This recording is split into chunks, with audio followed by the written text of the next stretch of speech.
God said to me, this coming year, only what we call territorial enlargement. Territorial enlargement, which means hola, hasba. Amen. The Israel that you know now is not the Israel that you will know next year. It is growing. And it will hola from it will grow. This is prophecy. This is part of the prophetic things. From Egypt, from the Nile River until the river Euphrates, Kaudima Iran. From there to there, it will be Israel. Amen. So Israel is taking over nations this coming year. Shifting our focus to West Asia, where building on its expansionist goals, Israel is gradually advancing its footprint in Syria and strengthening its base. And from the looks of it, they don't seem to be withdrawing anytime soon. Look at what Israeli Defense Minister Israel Katz has said. He said that the army is preparing to stay in Syria for an indefinite period. He said that during his visit to the military outpost in the security area on the summit of strategic Mount Hermon. Moreover, the government has tasked the Israeli Defense Forces, or the IDF, to prevent Syrian forces from gathering within 65 kilometers from the border with Israel. Apart from this, the Israeli army claims to be building more outposts along the buffer zone between Israel and Syria.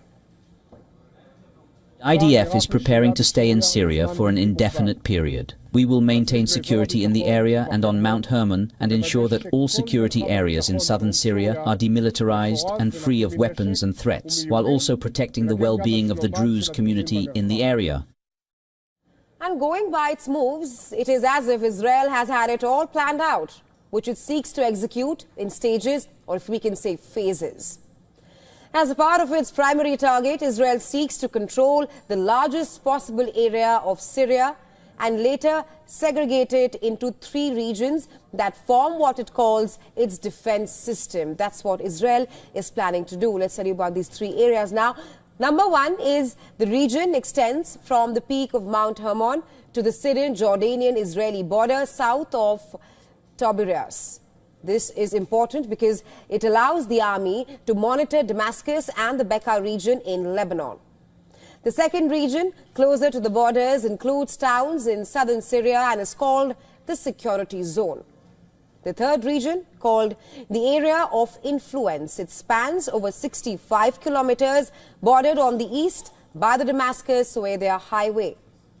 And as it stands currently, the Israeli army controls the entire buffer zone from the border fence to 5 kilometers into Syria.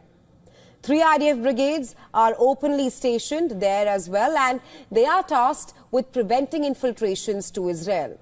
The army is also preventing Syrians from entering this area, with an exception for those residing within the 5-mile zone. Meanwhile, the Israeli army has defined the area less than 15 kilometers from the border as a security zone, where the IDF does not allow members of Syria's military to enter. The IDF is also preventing Syrian troops from stationing long-range weapons up to 65 kilometers from the border. As per reports, Israel is in talks with Russia as well to strengthen Russian military bases in Syria. Meanwhile, Israel has reportedly urged Washington to keep its troops in Syria as well. That's until Israel's plan is fully secured.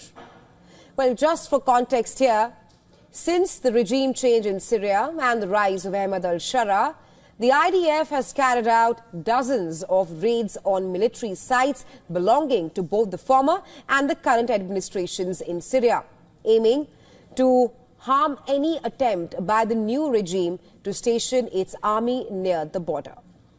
The IDF also plans to establish a coordination unit which will focus on strengthening connections with the Druze population in Syrian villages near the border.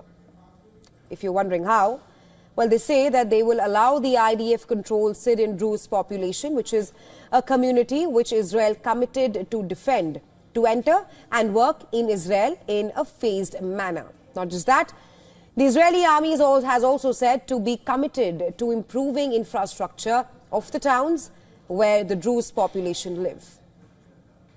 Well, seeing all this, it does seem like Israel's plan is pretty foolproof, even though up until now, these are just claims.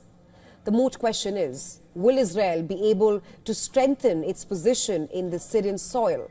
The coming days will reveal that.